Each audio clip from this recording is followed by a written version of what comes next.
Well, welcome everyone. I appreciate you so much. I'll let you kind of do an introduction, then I'll jump into what I got in store for you today. But I'll really be breaking down what I do. This is my bread and butter policy. I combine whole life with turnkey real estate. So we're going to jump into it, but please. All right. So for those who don't know me, my name is Faya. I founded a company called Leaving a Legacy Investments. The idea behind it is exactly the name, right? To build and leave a legacy. Um, I'm still kind of building my portfolio around that. Luckily, ran into Austin because he's helping me with strategic ways to do that. But the idea behind the company is I'm not a trust fund baby, don't come from legacy wealth. Kind of started a bit later than I should have in the game as far as getting into real estate or any other investment vehicles to kind of prepare for retirement so I don't have to work for the rest of my life. And in learning, I realized how many other people didn't have that information. And so I started the company, Brianna and I started the webinar to kind of pay it forward and put that information out there to others. Hopefully, folks will get started a lot sooner than I did. Um, and, just start to build wealth for their families, find financial freedom, do the things that they need to do, and kind of make their money work for them, which is not something that I have always done or always known how to do. I'll let my co-host Brianna introduce herself, and then we'll turn it over to Austin. Yeah. So my name's Brianna Chestnut. I founded Soul Investor Co., helping you create time and mind freedom. Essentially what Faya said, right? Neither of us come from money or, well, I can't say that for you, Faya, but for me, I didn't come from money, right? We didn't come from generational wealth, right? So we are the first generation in our families trying to figure this out.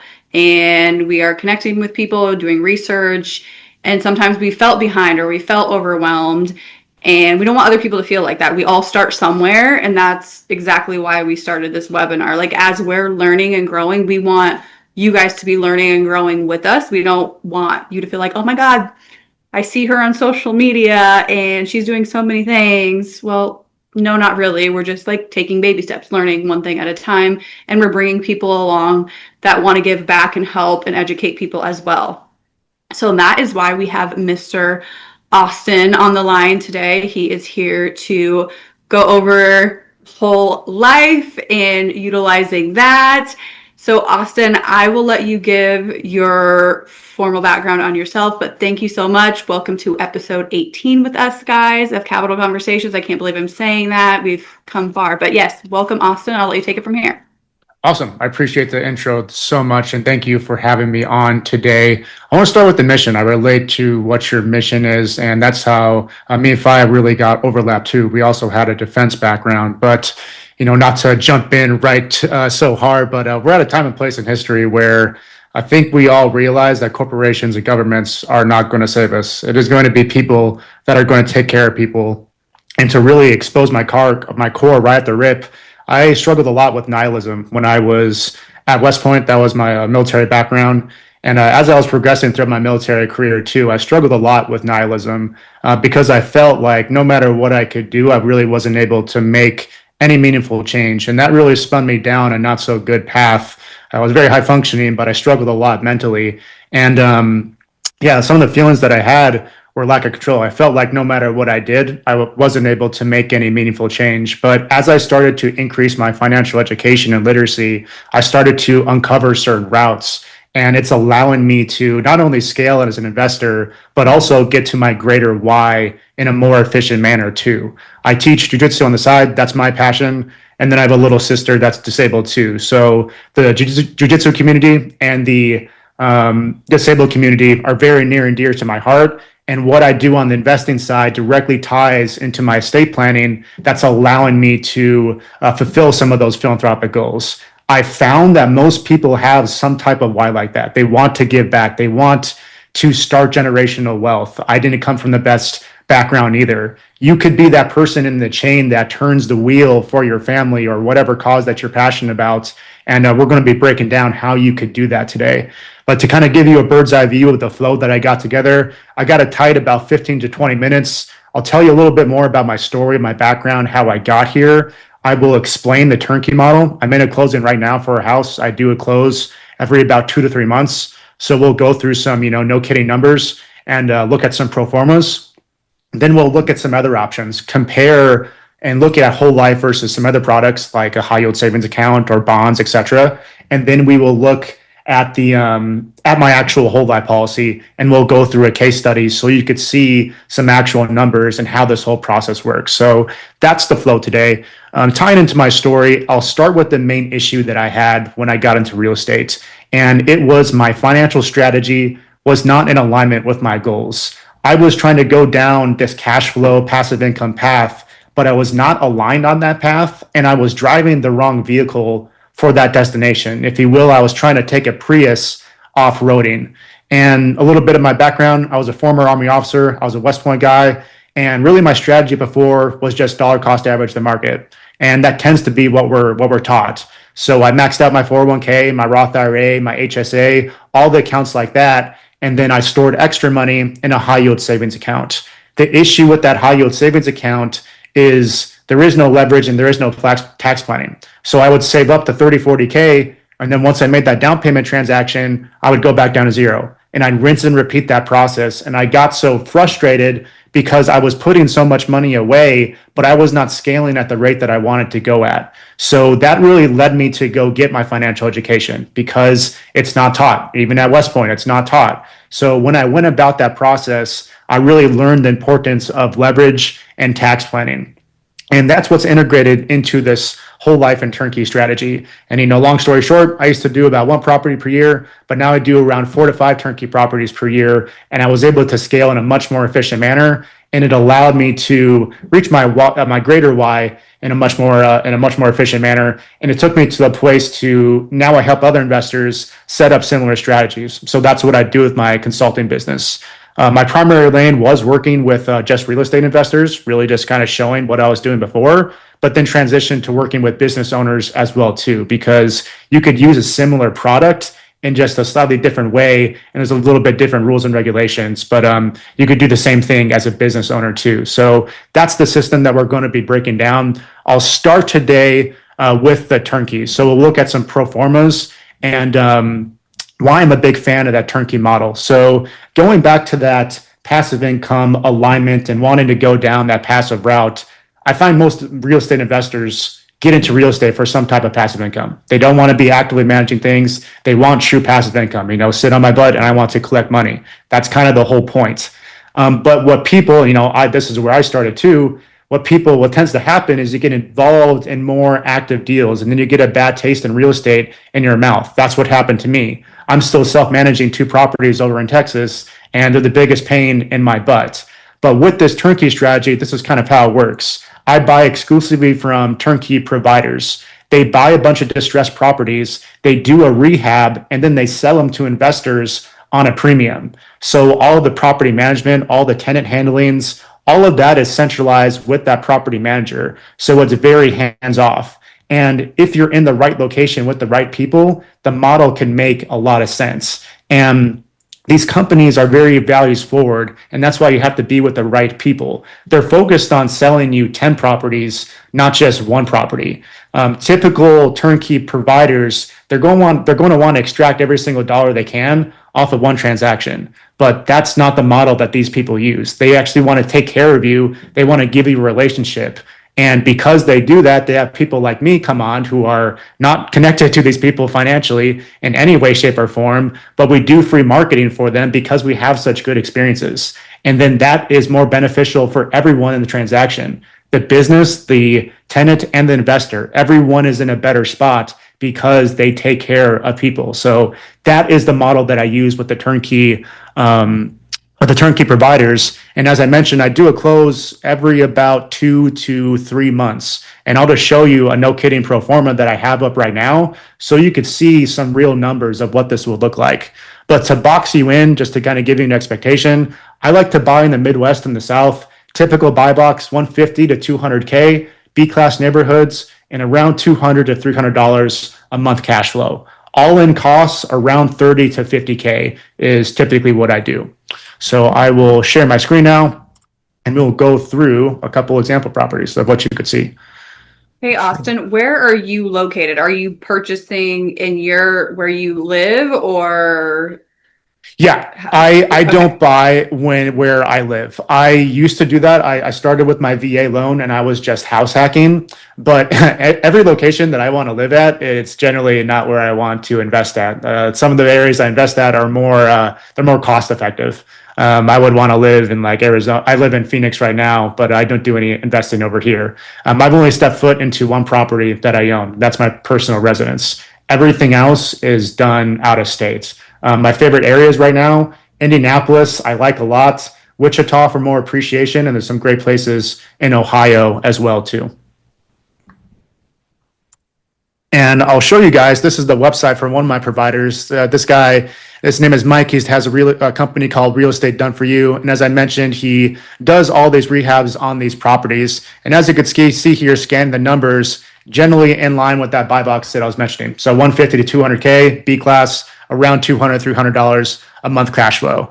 And if you click on any one of these properties, it'll bring you up to a very a fair pro forma. But to save you some sake here, this is my personal investing book, and we could go through some samples here for one of the properties that I just bought. So this one was in Indianapolis. So you see the purchase price here around was 180. You see the rent, and then here is how I underwrite my numbers. I want to draw your attention to this 2.5 capex and 2% vacancy. Those are actually spot on, which is very abnormal. So because you're buying a freshly rehabbed property, you have a new roof, you have a new AC, you have a new furnace, you have new sewer put in there, which saves you a lot of heartache when we're looking throughout a 5+ year time horizon. In addition, the vacancy with these turnkey providers is typically less than 3%. And again, you don't manage any of that process. Your responsibility really ends at the end of the due diligence when you're looking at your property. And you can see the loan terms up here, and you see the true cash flow, the no kidding cash flow right around $250. So that is the bread and butter properties of what I do. And I'll let you scan those numbers as I'm chatting here. We could go back and field questions. But to tie these two systems together of whole life and turnkey real estate, before what I was doing, I was just using a high yield savings account to save for my rental down payments. I would build up to that 30, 40K and then go back down to zero. And that was where a lot of frustration came for me. But what I transitioned to do is use whole life as an asset. I use it as an asset to go buy other assets. And this is what I do. I finance the down payment, either 20 to 25% with my whole life policy, and then I use bank money for the rest. And I'll show you my policy and all those numbers, but quickly, I just want to do a little T-chart analysis, if you will, to show how all these systems kind of work together and some pros and cons of everything. So give me a sec, I'll pull that up.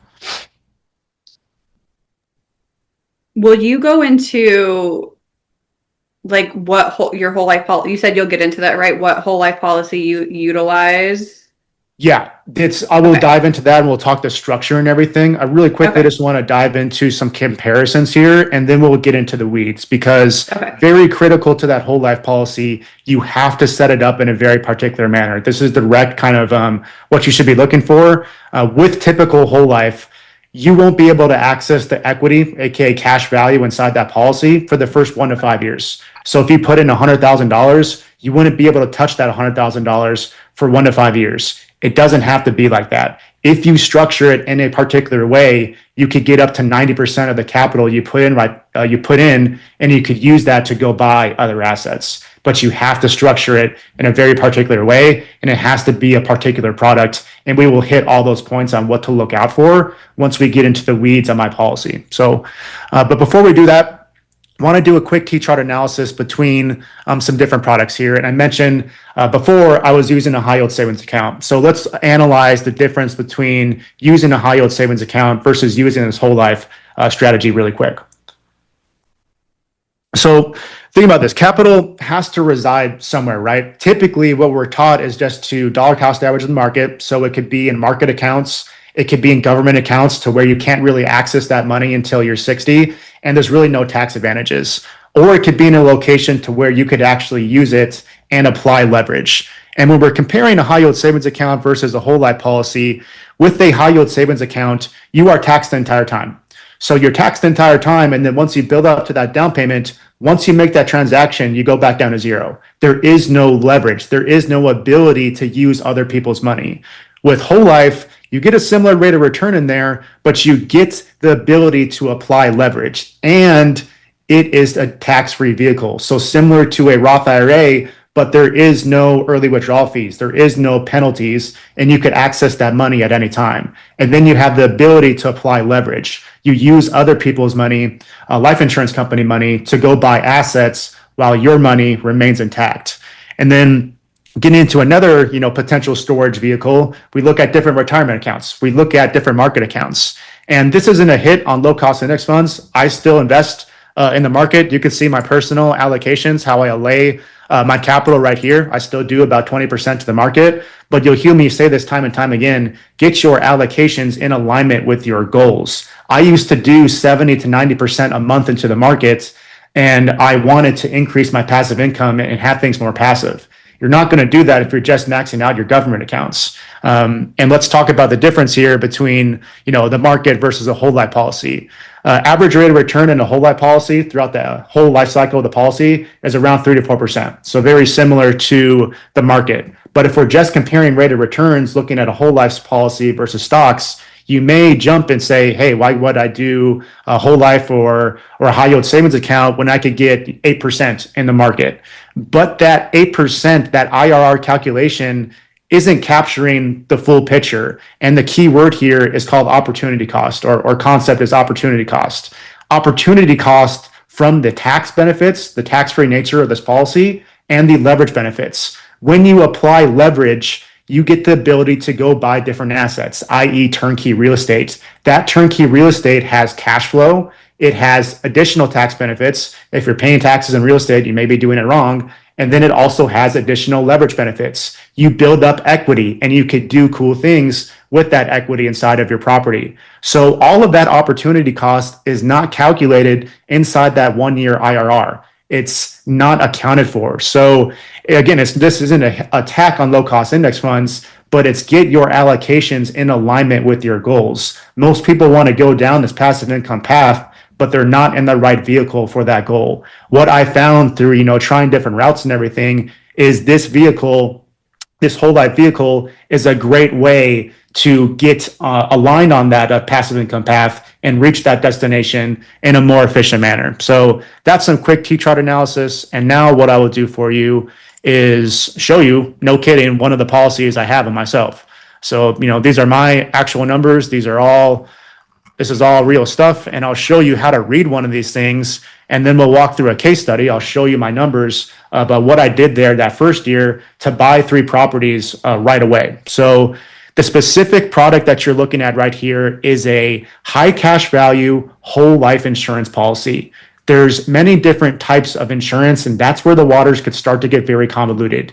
You have health insurance, you have life insurance, you have phone insurance. It can be kind of difficult to understand what's going on. But if you kind of imagine a hierarchy chart in your head right now, this is a type of permanent insurance. There's 2 main buckets of life insurance. You have term, which covers you for a specific term, typically 10, 20, or 30 years. And the way that works is you pay your premium, and then if you pass away within that 10, 20, or 30 years, you get your death benefit. That is term insurance. Permanent insurance covers you for your entire life. And same concept, you pay your premiums, and then you get the death benefit when you pass away. Great way to understand the difference. It's kind of like renting versus owning a home. When you rent a home, you don't build up any equity. But when you buy a home, you build up equity, aka cash value inside of a whole life policy, and you could use that equity to go buy different assets. And that's exactly what I do with this policy. So what you're looking at here is a type of permanent insurance called whole life insurance, specifically high cash value whole life insurance. And I'll explain what that means once we get to the efficiency concept.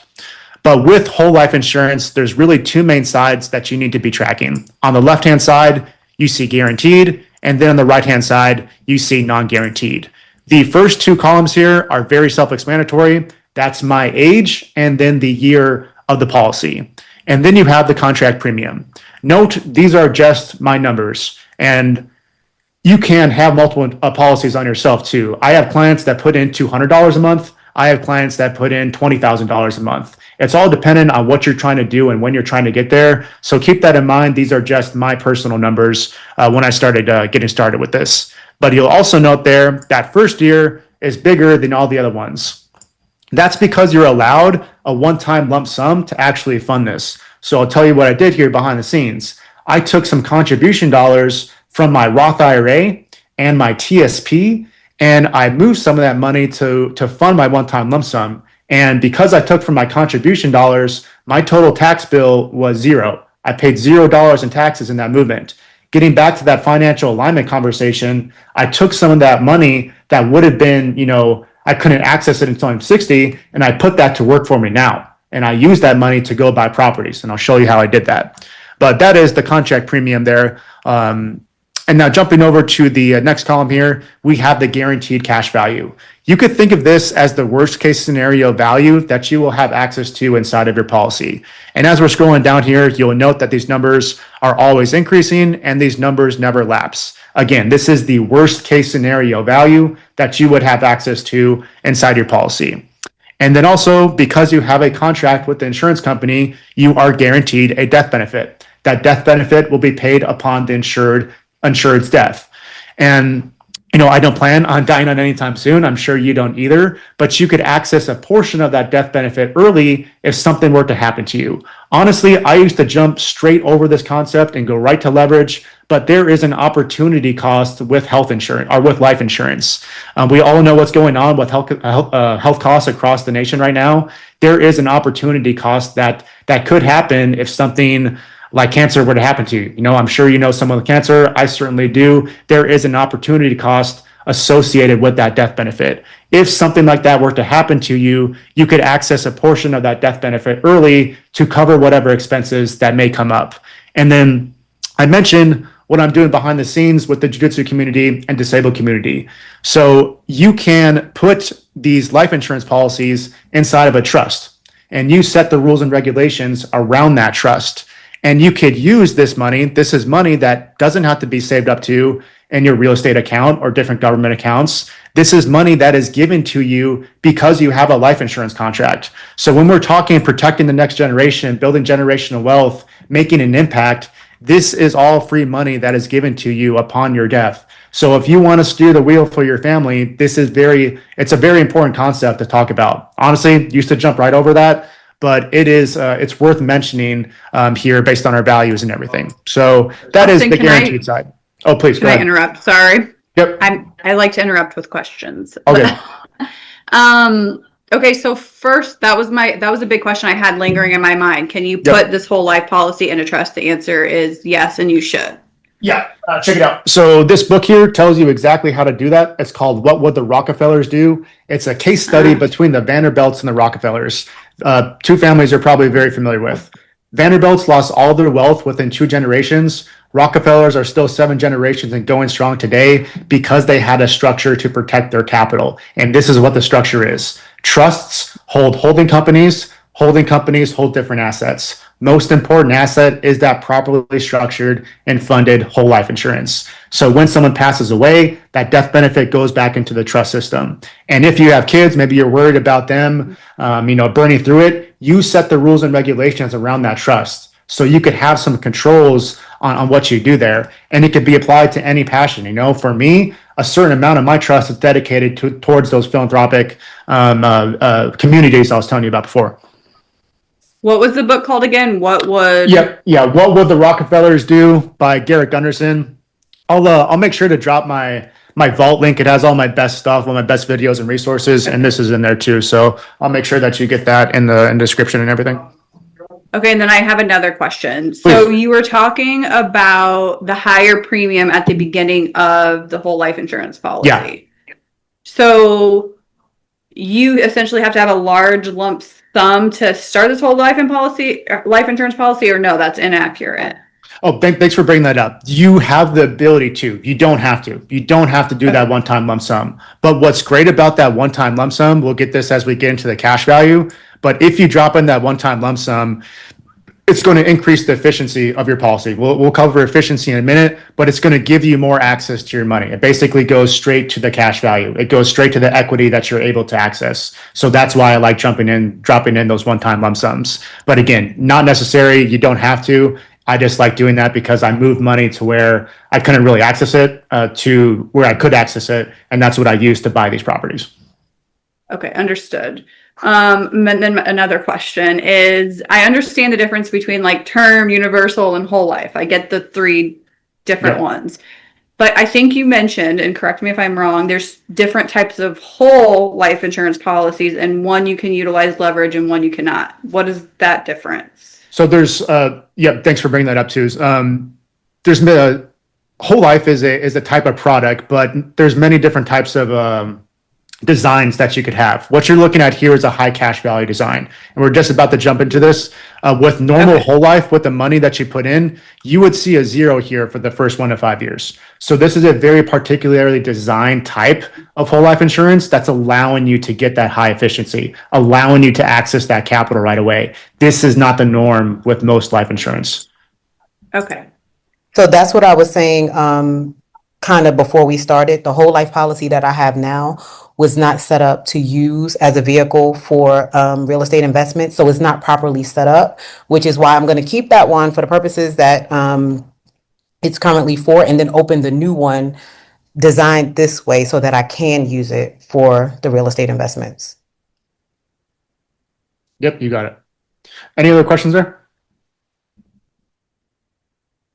Okay, you'll get to this, I'm sure, but maybe you have Sure. recommendations on certain places to get these policies too. Yeah, Or that can absolutely. go through anybody. Okay. Absolutely, yeah. I'll cover that at the end. If I don't, please catch my back there. We'll talk about different companies, different providers, and what you should look out for when you're structuring your policy and looking for one of these. Okay. Thank you. That's all Yep, I have for now. no problem. Thank you so much. So that wraps up the guaranteed side. Now let's jump over to this non-guaranteed side. The main talking point here is these dividends. It's very important to note that these dividends are not guaranteed, but, and a very big but, they've been paid on time with very little variance for the past 2 centuries, depending on which life insurance company that we're talking about. A couple of fun facts that I throw out here is life insurance companies have been around longer than banks, and banks are the largest owners of whole life insurance, which I find very, very interesting. But when you look at the mechanics of a bank and what the bank is actually doing, it starts to make a lot of sense. Banks are in the business of lending money to make money. If you can lend money and a portion of your return is guaranteed, like we just talked about over here, that is very advantageous. And that is why banks own so much whole life insurance. So that is those dividends. And now jumping over to the main column that we really want to focus on, this is this net cash value. All the net cash value is just the cash value when we reinvest these dividends back inside the policy.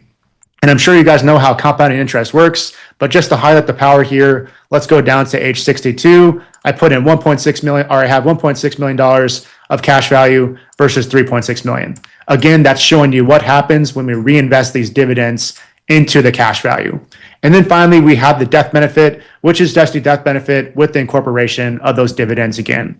So that's the short and skinny on how to read these things. And now let's break down and talk about the specific product. Like, what are you looking at right now? And I mentioned before, time and time again, this is a very uniquely designed product. And the main talking point here is called efficiency. Efficiency is how much capital you have access to right away.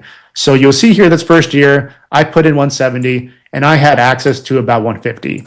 100% absolutely not normal. Again, what is normal with whole life is you would see a zero here for the first 1 to 5 years. And that's where the waters start to get really murky because, if you type in whole life online or kind of go about research, you may see a lot of negative press. And I agree with that press. If you have one of those low efficiency products, if you put in all this money, but you can't access it for 1 to 5 years, and your goal is to go buy assets right away, well, then no duh, you wouldn't use that policy design, right? But you could structure these things in a very particular way, which is what you're looking at, to have access to 70 to 90% of that capital you put in right away. So that is the concept of efficiency. And now I'll kind of walk through a case study here of what I did there that first year and how I bought 3 properties right away. So again, you note that I put in that 170. and then I had access to about $150,000. So what I did here, I took a line of credit against that 150 in the amount of $120,000. With that 120, I went to go buy 3 cash flowing pieces of real estate in the Midwest. Those properties generate cash flow. That cash flow pays off the interest that I paid to the insurance company. But here's the kicker and what you got to pay attention to. When I took a line of credit against that for that 120, I still gain interest and dividends tax-free at 150. We're applying leverage. We're using other people's money while your money remains intact and it continues to grow tax-free. To drill this down again, let's go down to policy age 16. We have $1.2 million in cash value. If I take out $600K to go buy some real estate, I'm still gaining interest and dividends tax-free at $1.2 million.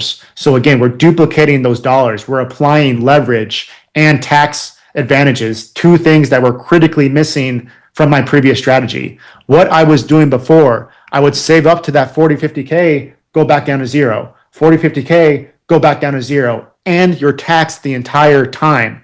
With this system, it's given you a system to capture those down payments. You capture those down payments, continue to grow tax-free while you apply leverage, other people's money to go buy that asset. So that's how I was able to scale in a much more efficient manner. And that's the overall system. And what I do here, essentially, I set a bar in my cash value that covers my rental expenses and my personal emergencies. Once I have enough equity to go buy an asset, I make that transaction. And the specific things I buy, I do turnkey real estate, and then I do private lending as well too. So that's the bread and butter.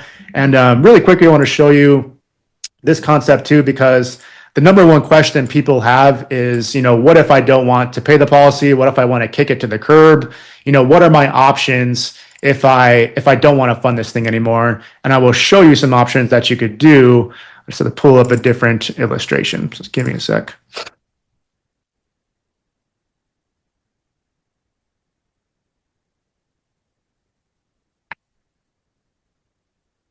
Okay, so this is that same policy. You see that 170 that I put in. Number one question people have is, what if I don't want to pay the premium, or what are my options? So quick little education piece here. The numbers that you're seeing here are actually the maximum amount that you could put in. My job as someone that designs these policies is to get you really close to what's called the MEC line. MEC stands for minimally endowed contract. Once you bust that MEC line, you lose all the tax benefits inside the policy, which defeats the whole purpose of what you're doing. So what you're seeing here is actually the maximum. The minimum amount you'll see is roughly half that. So that $4,100 a month equals that $50K a year, and you'll see the minimum is roughly half that. So you have flexibility in terms of what you could do. And then also you have this option called reduce paid up. So what reduce paid up is, and it's showed in this illustration, your death benefit will reduce and it will address the premium. So what I showed here, just in this illustration is, hey, what if I funded this policy for 7 years and didn't put in another dime until I died? The policy still functions the same. It's still growing tax-free in all this manner, and you still get access to this death benefit upon your death. So if we go to like a reasonable death age, maybe somewhere on this page, you're still getting access to all that cash value. The policy still functions the same way, and you get access to that death benefit when you pass away. So it's just showing you what happens if you activate that reduce paid up option. And you could turn that knob on and off. Maybe you turn it on for a year, turn it off again. You have that flexibility. So I'll pause there. I threw a lot at you guys, but that is the general strategy of what I do. Open to any questions, whether you want to talk to turnkey or whole life, open it up for questions. Whole life question. Yes. When you're not paying, when that left column is 0, that's the policy paying for itself, correct? Yeah, you'll note here as these numbers are going, as you increase in age, these numbers are dropped. And when it hits 0, the policy is officially paid up. Okay. So yeah, that you have that, and then keep in mind you could turn on that reduce paid up, and you could structure these things however you see fit. This one pays up at around 75 or in 75 policy years. You could construct them to pay off in 10 years, in 20 years. That flexibility is up to you. And when you're designing this product with your agent, you could have that conversation because everyone's situation may be a little bit different. But my intent with this product is, how do I shove as much cash in here so I could go buy more real estate? So that's the intent that you're seeing behind this specific product. Okay. So why would you, I know you probably went over this, but just to touch on it again, why would you shove money in your whole life insurance policy to purchase property instead of just using the money to purchase the property? Yeah, it goes back to that leverage concept. So let's look at that T-chart analysis with a high yield savings account versus a whole life policy. If you use a high yield savings account, you're being taxed the entire time. So all of that growth, let's say it's 3%, 4% in a high yield savings account, that rate of return is taxed the entire time.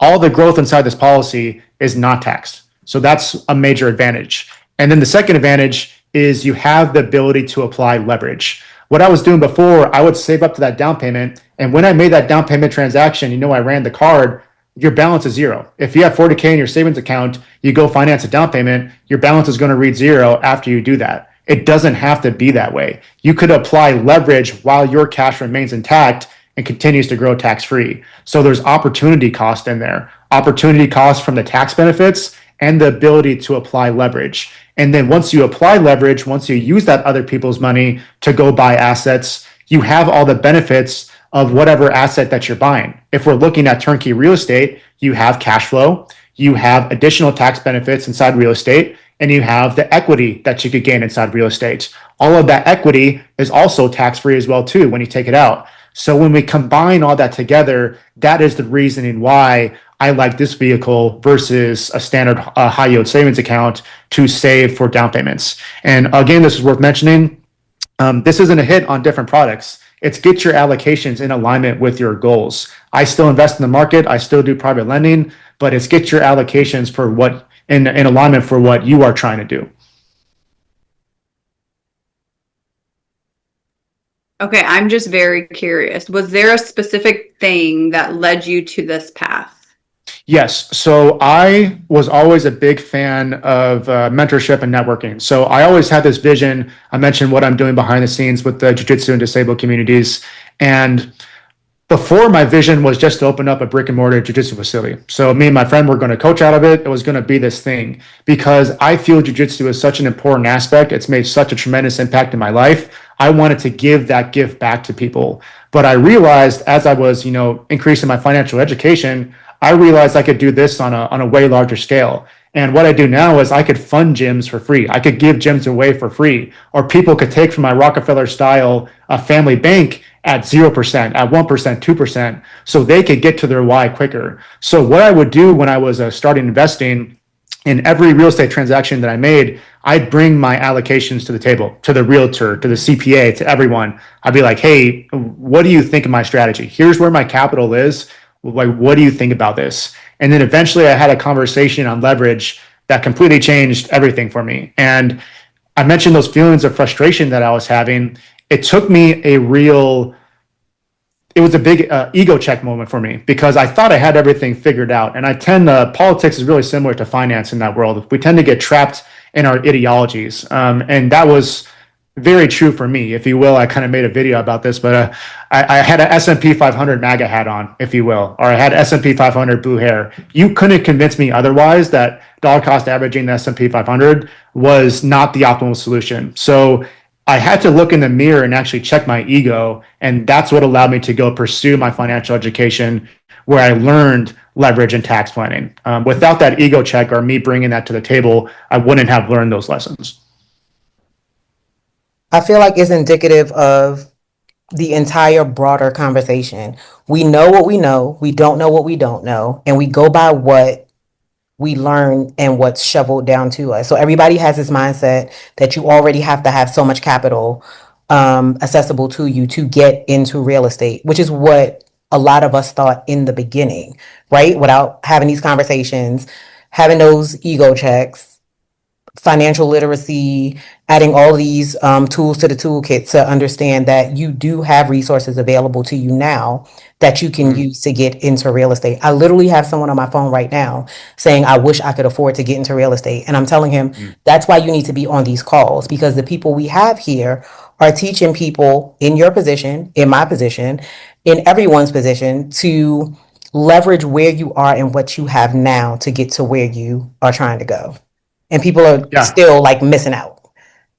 Yeah. Well said. You could put some of that capital, like I said, when I made that one-time lump sum, I thought that capital, was quote unquote locked. I unlocked that and put that to work for me now, and that's what allowed me to move in a more efficient manner. But I feel like it's worth mentioning, Brianna, you had that question on, product design, like who to work with and everything.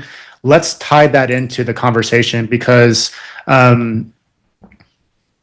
these things have to be set up in a very particular way. And like I said, tying into the conversation of politics and of finance and everything, people may hear this concept and what they're thinking or what they know is a whole life design that would show a zero here for the first 1 to 5 years. And then they completely wipe out the idea. It's like a, one-for-one association. People don't know that you could construct these things in a very particular manner. But if you structure it in a correct manner, you could use it in the way that we just broke down today. But some things to look out for when you're buying your policy and getting into your provider and everything. I like Lafayette a lot. I have all my personal policies. I have 3 on myself. I use Lafayette Life for all my policies. Some things you want to look out for when you're looking at a company. You want to look at how long they've been along for, typically around 100 to 150 years. You want to look at their dividend rate. You want to look at their Comdex rating. That's essentially their report card. You want to see a 90 plus. And then you want to look at the different products that they have in there. Are they designed for these high cash value designs? Not every provider out there is constructed in that manner. But to kind of throw you some names to get you started, Lafayette, One America is great, Penn Mutual is great, and then there's some other bigger ones, Guardian, Mass Mutual, New York Life. All of those carriers are great, but not all of them. There's a hierarchy, and I found that Lafayette has some great high cash value products out there that will allow you to function in the way that I just broke down today. So those are some things that you want to look out for when you're getting into this. Also, when I jumped into this too, you should not be paying your agent anything. Full stop, right there. I almost fell into one of those traps when I got started here because there was a program to where they wanted 4 to 5K one-time lump sum just to design the policy and get into this program, and another $400 a month just to get access to these real estate connections. Not saying those programs are bad. I see the value and the package that they have and everything, but it does not have to be that way. And if your agent is asking for any type of consulting fee or additional fees on top of that, huge red flag. Make sure you do your own due diligence as you're finding your person to work with. Just wanted to mention that really quick too.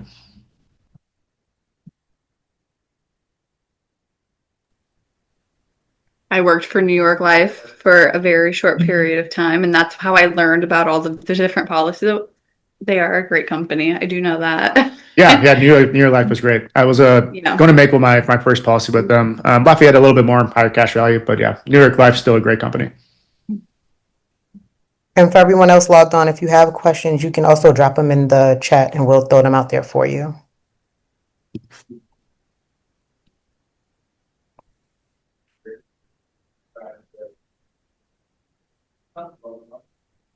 Anybody have any questions? This is a lot of great information. Like, I feel like I literally was just reading something about putting a whole life insurance policy and utilizing it under your trust, and then like here you come. Yeah. Look at the worlds aligning. It tends to happen that way, right? Yeah. So when you were doing your financial education, you just started like researching, reaching out to people, networking, looking for mentorships. That's kind of what has led you to where you are today, right? Yeah, I was looking for ways to scale because I had a few properties under my belt, and I was like, well, I felt like I should be moving at a faster direction. I was putting away, I saved about 50 to 70% of my income per year since I was 17. So I felt like I was missing something. I was ready for the next step. And that's when that conversation on leverage happened. And I was able to really move in a much more efficient manner. I'm sorry if you just heard my son, you guys. No worries. We have a question. Okay. Question. I've heard that your net cash value isn't as guaranteed as your death benefit. Can you expand on that? Your net cash value isn't as guaranteed as your death benefit. Can you expand on that? So what I'll say there, talking about the guarantees, remember you have the guaranteed side and then you have the non-guaranteed side. So you have this guaranteed cash value right here, and you have that guaranteed death benefit. That is 100% guaranteed. Life insurance companies have to make those contractual obligations by law. When we get over to this non-guaranteed side, you have, remember the main talking point there is those dividends. And then you have your non-guaranteed net cash value and death benefit. So both the cash value and the death benefit are guaranteed. They're not more or less guaranteed. It's just a matter of whether we're looking at the guaranteed column or the non-guaranteed column.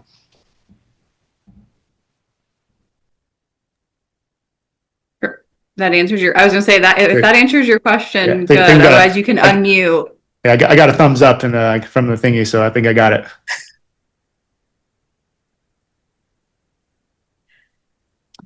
It has taken me and is still taking me several sessions to kind of grasp the entirety of the concept and get all my ducks in a row so that I have things set up appropriately. So that's the benefit of these things being recorded. You can go back and kind of take your time and go through everything you were shown. Austin will definitely drop his info if you need to schedule one-on-ones with him, schedule one-on-ones with us, send any additional questions that come later. But definitely a lot of good information. Again, several sessions for me, and I'm still going, trying to get all my ducks in a row. So it's a lot to grasp, but yeah.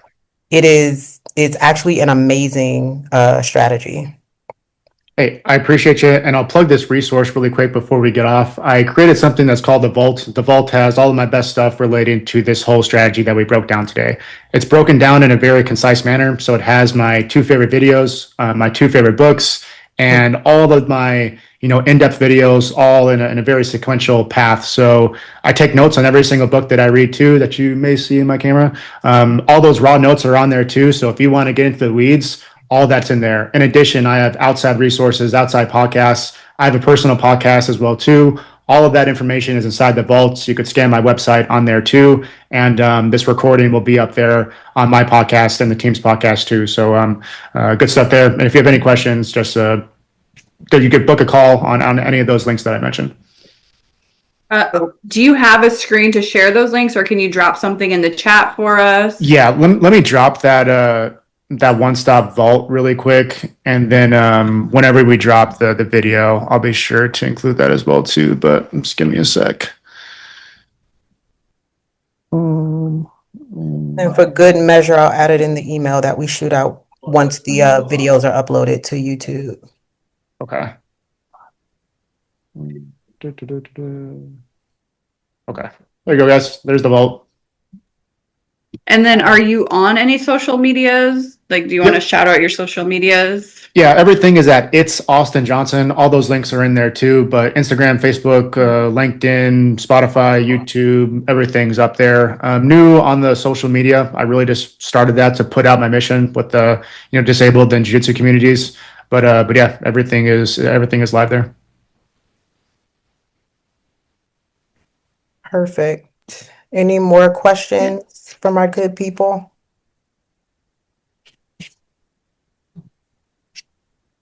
If not, we might have really great. 6 whole minutes for you. Yeah, this is really good. I know. Sweet. I learned so much. This is amazing. And you're really good at explaining things in an easy to understand manner, right? thank you Some so much. people like make things super complicated. Yeah. But you did it in a really way so I can understand it. Thank you. That's about the best compliment you could give me in this water. So I appreciate you. Absolutely. Well, thank you. Do you want me to close out, Faya? You want to? Sure, go for it. Okay. Thank you guys. We appreciate you so much, Austin. I saw somebody come off mute. Do you guys have a question before I finish wrapping? So sorry. No, you went back on mute. I'm about to Okay. say, No, yeah, I don't have any jump on questions. in. No questions? Nope, no questions. Thank you. Okay. We take comments too, if you want to. But we appreciate you guys so much. Thank you for educating us, and join us for, oh my gosh, episode 20 next month of Capital Conversations. Stay tuned on the topic. We will put out some social media posts. So thank you so much. Thank you, Awesome. guys. Yeah, thank you, guys.